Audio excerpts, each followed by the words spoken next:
झंडा निराला जी कर देखता रहूं, कितना प्यारा मेरा झंडा निराला जी कर देखता रहूं। उन माओं के लाल गए, उन बहनों के भाई, उन वीरों ने जान गवा के लाई आजादी। उन माओं के लाल गए, उन बहनों के भाई, उन वीरों ने जान गवा के लाई आजादी। कितना अच्छा, कितना सच्चा मेरा भारत, कितना अच्छा।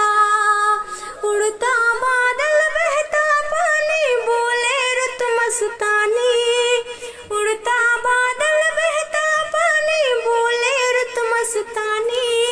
सबसे प्यारा मेरा भारत झंडा है निशानी, कितना प्यारा मेरा झंडा निराला जी कर देखता रहूं, कितना प्यारा मेरा झंडा निराला।